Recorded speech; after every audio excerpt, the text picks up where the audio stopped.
옆에 있는 분들에게 오늘 찬양대 가사를 생각하면서 영생의 빛이 충만하기를 바라는 마음으로 옆에 있는 분들에게 빛이 있으라 함께 덕담하겠습니다. 빛이 있으라. 영생을 누리며 주님과 늘 동행하는 복된 우리 모두의 삶이 될 수 있기를 주님의 이름으로 축원합니다. 오늘은 오순절이 지나고 세 번째 주일입니다. 우리가 삼위일체 주일을 맞이해서 고린도서 13장 11절 13절 말씀을 가지고 오늘 세 번째 말씀을 보고 있습니다. 첫 번째 날에는 성부, 성자, 성령 삼위의 하나님께서 연합하여서 우리들의 뒤를 밀어주고 계시기 때문에 우리들은 행복하지 않을래야 행복하지 않을 수 없는 그런 운명에 처해 있는 사람들이다. 그러므로 평안과 기쁨을 누리자. 이런 내용의 말씀을 전했습니다. 지난주에는 예수 그리스도의 은혜라고 하는 제목으로 함께 말씀을 생각할 때 예수님의 십자가의 사랑이라고 하는 것은 우리들에게 은혜로 다가오더라. 은혜라고 하는 말은 선물이더라. 예수님께서는 우리들을 가장 귀한 대상으로 삼고 가장 귀한 이에게 주는 가장 지극정성의 선물을 준비해서 우리들에게 주었는데 그것이 바로 십자가의 사랑이더라. 이것이 예수님의 은혜이다 라고 하는 것을 지난주에 생각해 보았습니다. 오늘은 그러면 하나님의 사랑이 어떻게 우리들에게 구체적으로 드러나지고 있는지에 대한 부분을 함께 생각을 해보기를 원합니다. 잠깐 방향을 바꾸어가지고요. 이걸 한번 생각해보면 어떨까요? 여러분 혹시 그런 말 들어보신 적 있나요? 사람의 장기, 사람 속에 있는 내장, 장기 중에 가장 쓸모없는 게 뭐라고들 알고 계시죠? 혹시 그런 이야기 들어보셨나요? 알면서도 모른 척 하시는 겁니까? 몰라서 모르는 듯 계신 겁니까? 맹장이 가장 쓸모없는 그런 장기인 것으로들 알고 있었어요. 그런데 한 10년쯤 전이었을 것 같아요. 제가 그 소식을 들었던 게 미국의 듀크 대학교라고 하는 학교가 있는데 거기 의료팀이 발견을 했어요. 뭐를 발견을 했냐면 저도 이제 그 자료 보면 되지 않았는데 사람이 음식물을 섭취를 하게 되면 소장을 빙글빙글 소장을 돌면서 분해돼서 거기서 온갖 영양소가 이제 사람 몸으로 들어가잖아요. 그 다음에 소장을 지나서 대장으로 들어가서 거기서 이제 수분이 말라지면서 이거 이제 소세지처럼 돼서 이제 나오는 건데. 그런데 그 대장에서 이 나머지 이 소화를 잘 시켜야 되는 이 효소가 필요로 하는데 이 대장에서 필요할 소화효소가 맹장에서 나온다는 거예요. 그러니까 맹장이 소장 끝에 대장 입구에 그 사이에 걸쳐 있는 게 맹장인데 이 맹장에서 귀에 나온다는 거예요. 그 소화효소가 나온다는 거예요. 그래서 여러분들이 오늘 아침에도 화장실 다녀오셨죠? 예, 가서 아주 이렇게 건강하게 그렇게 하셨을 거로 생각을 합니다. 예, 죽처럼 나오면 이상한 거고요. 또 염소 그것처럼 나와도 그것도 이상한 거예요. 그렇죠? 소세지처럼 나와야 이게 제대로 된 건데 그 기능을 누가 한다고요? 맹장에서 나오는 그 효소가 한다는 거예요. 사람이 어떤 병이 들었을 때 항생제를 먹게 되면 항생제는 병균만 죽이는 것이 아니라 그런 사람 몸에 유익한 세균들까지도 같이 이렇게 죽게 만들거든요. 요즘에 유산균에서 만들 관심 가지시죠? 예. 그런 효소가 바로 맹장에서 나오더라라고 하는 것입니다. 이러니 하나님께서 지으신 천하 만물 가운데 쓸모없는 것은 하나도 없다. 이렇게 우리가 얘기할 수 있는 것이죠. 그런데 하나님께서 이렇게 천하 만물을 가장 적당하게 적절하게 지어 가시는 중에 짐승에게는 안 주신 그러나 오직 사람에게만 주신 것이 한 가지가 있어요. 그게 뭐냐 하면 따라 하실까요? 욕심. 왜 이렇게 소리가 아침들 안 잡히겠어요? 한 번 더. 욕심. 이상하지요? 아니 대체 욕심이라고 하는 것은 우리가 버려야만 할 것으로 생각을 하는데 아니 저 양반이 말이야 하나님이 우리들한테 욕심을 주셨다니 무슨 일이 하는 거야 지금? 궁금하시면 귀를 쫑긋하고 들어주시기를 바라겠습니다. 우리는요 이 욕심이라고 하는 말에 대해서는요 부정적인 의미로만 생각하기 쉬운데 오늘 제목을 하나님의 사랑이라고 하는 것으로 제목을 잡았죠. 이 하나님의 사랑과 하나님께서 우리들에게 허락하신 욕심이라고 하는 두 가지 주제를 가지고 함께 오늘 말씀을 생각을 해보고자 합니다. 들판에 살고 있는 사자들, 이 사자들은요, 자기 배가 부르면은 사냥하지 않습니다. 또 몇 날 며칠을 굶고서 겨우 한 마리 사냥감을 잡았다 할지라도 먹다가 배부르면 더 이상 먹지 않아요. 그리고서 내팽개쳐 주고 말아요. 그러면 하이에나들이 어슬렁어슬렁 하다가 하이에나들 와가지고 뜯어먹고요. 옆에 있던 비둘기란다. 독수리들 와가지고 뜯어먹고 이렇게 해요. 그런 걸 보면서 우리들은 뭐라고 하냐면은, 야, 사자 봐라. 저 무욕의 돈을 통했네. 이렇게 우리들은 이야기하지 않아요. 그렇죠? 사자들은 욕심이 없어요. 예. 하다못해 아무리 감으로 할지라도 한번 잡아가지고 배부르게 먹고 나면은 그냥 내버려두고 말아요. 예. 남들이 다 알아서 먹든 사이좋게 먹는 그런 모습들을 보여드려라는 것이죠. 그런 걸 가지고 우리가 사자를 칭찬하지는 않습니다. 그렇지만 사람들은 어떤 짐승들은 어떤 것들은 칭찬을 하느냐 하면 개미나 벌들은 우리가 칭찬을 하죠. 봐라 얼마나 부지런하냐 이러면서 칭찬을 하죠. 그렇죠? 이것이 사람이 보고 싶은 것을 보고 있기 때문에 그래요. 보기 싫은 것, 하기 싫은 것은 하지 않기 때문에 그렇습니다. 자, 그렇다고 한다면 우리가 하늘의 달을 쳐다보면서 야, 참 달도 밝다라고 감탄을 하는데 옆에 있는 사람이 하는 얘기가 쓸데없는 사람이 있어. 저 뒤편은 시커매. 이렇게 말하는 사람을 향해서 한 번 더 따라하실까요? 탈무드. 따라해보세요. 탈무드. 예, 그냥 탈무드 하면 유대인의 지혜서이지만 탈무드 하게 되면 의미가 달라집니다. 이거 제가 만든 말이거든요. 무드를 토탈한 사람이에요. 아주 분위기 깨는 사람들. 예.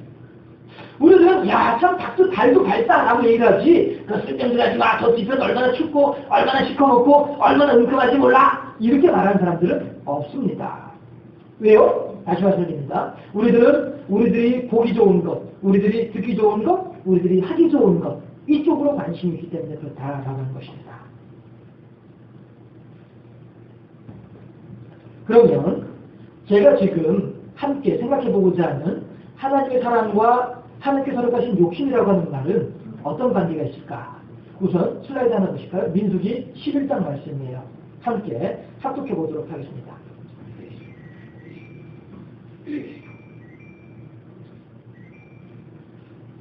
예.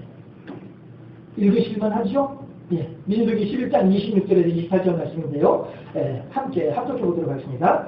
내가 오늘 복과 저주를 너희 앞에 두나니 너희가 만일 내가 오늘 너희에게 명하는 너희 하나님 여호와의 명령을 들으면 복이 될 것이요 너희가 만일 내가 오늘 너희에게 명령하는 도에서 돌이켜 떠나 너희 하나님 여호와의 명령을 듣지 아니하고 본래 알지 못하던 다른 신들을 따르면 저주를 받으리라. 아멘. 이게 무슨 얘기예요? 하나님께서 하신 말씀이 우리들 앞에 복의 길이 있고 우리들 앞에 저주의 길이 있다는 거예요. 생명의 길이 있고 화의 길이 있다고 하는 거예요. 그런데 여기서 너희들이 선택하라라고 하신 것이죠. 그런데 선택하라라고 할 때에는 무슨 얘기예요? 하나님의 뜻은 어디에 있어요? 너희들이 이쪽 길을 통해서 복과 생명의 길로 접어들기를 바라노라라고 하는 그런 뜻이 있다고 하는 것이죠. 하나님은 우리들에게 선택의 기회를 주시지만 선택의 기회를 주시면서도 불구하고 우리들을 향해서 당신의 간절한 소망을 우리들에게 보여주고 계시는 거예요.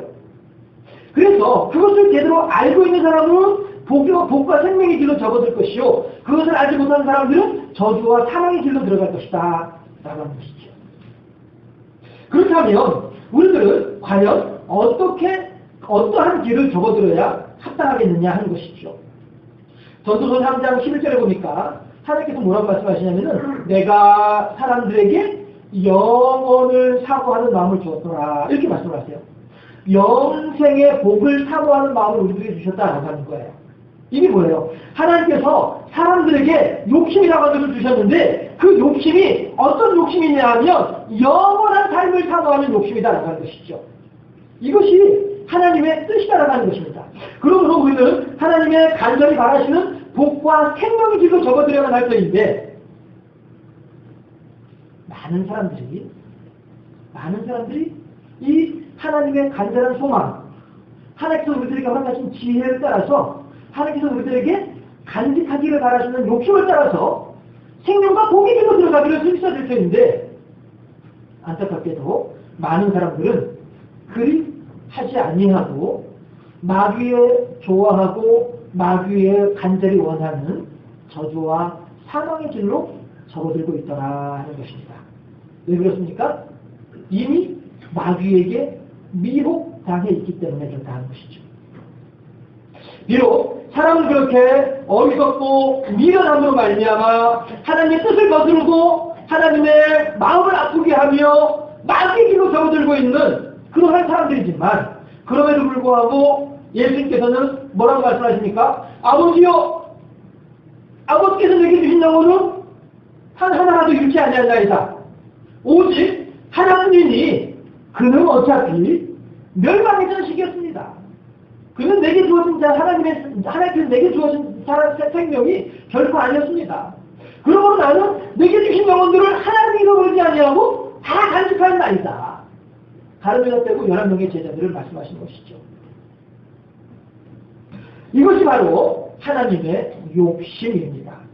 한 영혼이라도 잃어버리지 않기를 바라시는 이 하나님의 욕심.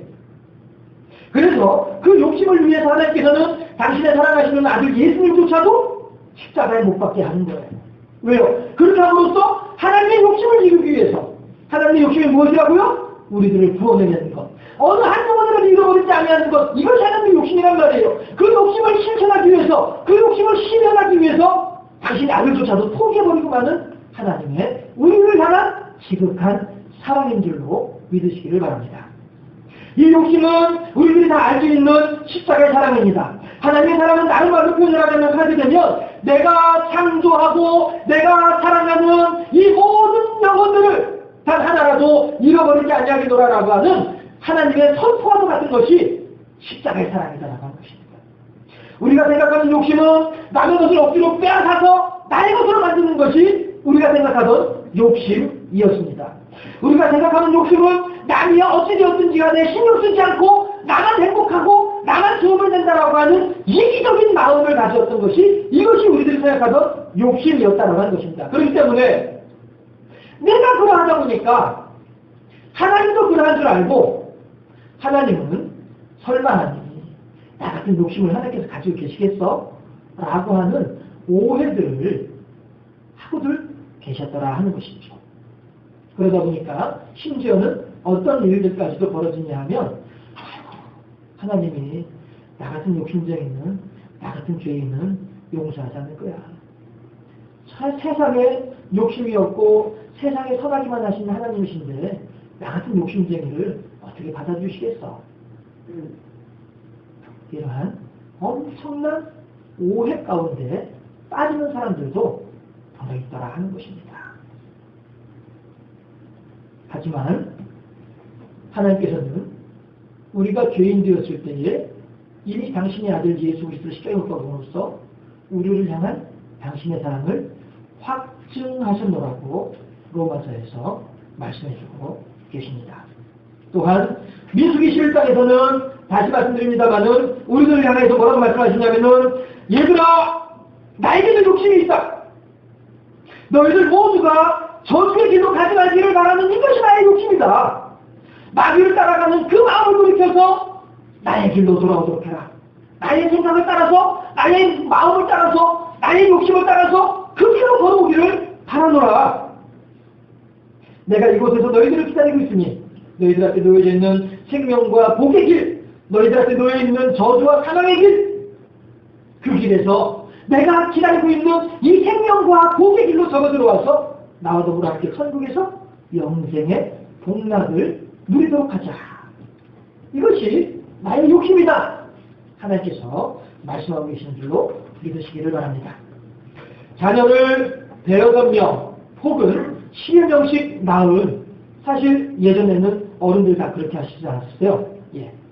그럼에도 불구하고 집안에 잔치가 있을 때에는 그 모든 자녀들이 다 모여야 마음이 개운한 것이 부모님들의 마음입니다.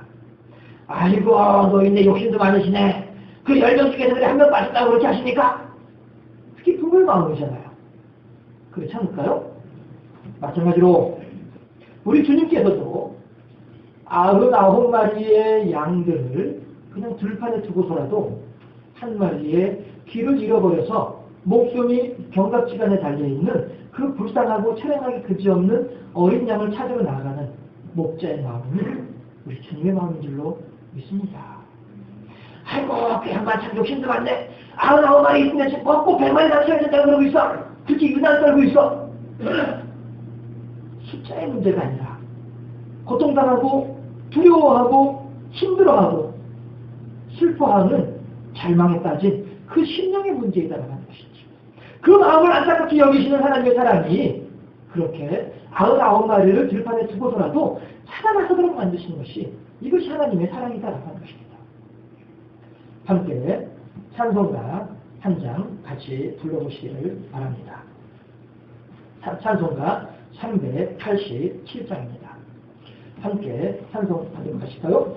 멀리 멀리 갔더니 처량하고 고하며 슬프고도 외로워 정처없이 다니니 예수 예수 내 주여 지금 내게 오셔서 떠나가지 마시고 길이 함께 하소서 예수 예수 내 주여 마음 아파올 때 눈물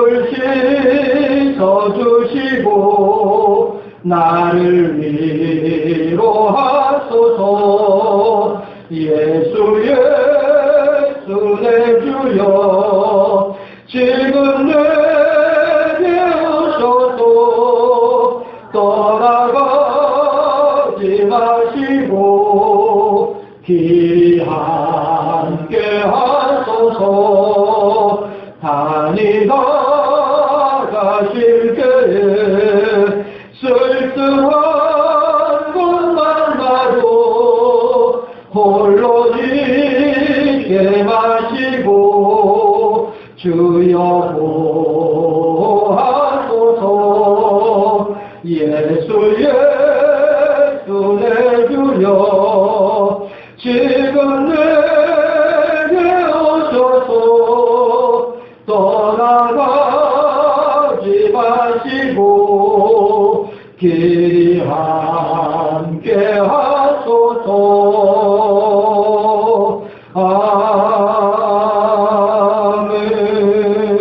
아멘.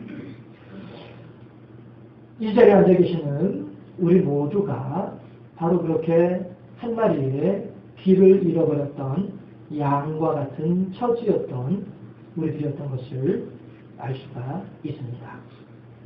그리고 그렇게 어둡고 험한 길을 헤매일 때에 예수 그리스도께서 나의 이름을 목 놓아 부르심으로 말미암아 우리가 오늘 이 자리에 같이 하게 된 줄로 믿습니다. 그 하나님의 욕심이 십자가의 사랑으로 우리들에게 증거되어지고 있다라고 하는 사실입니다. 우리가 평상시 하지 않았던 일이지만 그 하나님을 향하여 감사합니다 하는 마음으로 박수 한번 쳐서 영광 돌려드릴까요?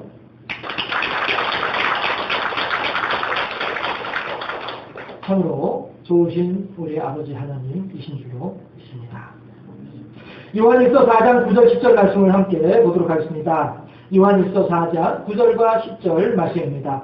하나님의 사랑이 우리에게 이렇게 나타난 바 되었으니 하나님이 자기의 독생자를 세상에 보내심은 그로 말미암아 우리를 살리려 하십니다. 사랑은 여기 있으니 우리가 하나님을 사랑한 것이 아니요 하나님이 우리를 사랑하사 우리 죄를 속하기 위하여 화목제물로 그 아들을 보내셨습니다. 아멘. 그렇습니다. 하나님께서는 우리를 구원하고자 하는 욕심으로 가득 찬 분이 하나님이십니다. 하나님께서는 우리들에게 은혜를 풍성하게 베풀어 주기를 바라신 분이 하나님의 마음이다라고 하는 것입니다. 무엇보다 하나님께서는 우리를 사랑하고 우리의 사랑을 받고 싶다라고 하는 욕심에 넘쳐나는 분이 하나님이시다 하는 것입니다. 여러분은 이제 어떻게 하는 것이 마땅하겠습니까? 영원을 사모하는 마음을 주신 하나님께서 오늘 우리들에게 무엇을 말씀하시고 무엇을 원하시겠느냐 하는 것입니다. 이제 마귀의 욕심을 따라 세상의 헛된 길로 달려갈 것이 아니라 십자가의 사랑을 베풀어 주시고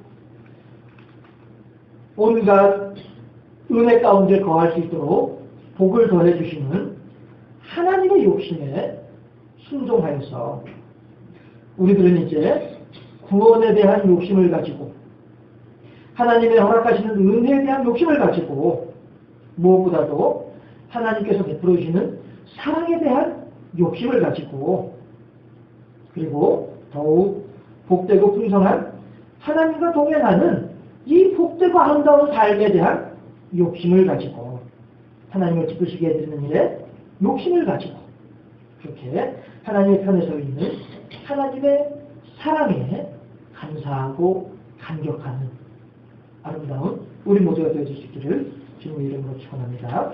기도하겠습니다.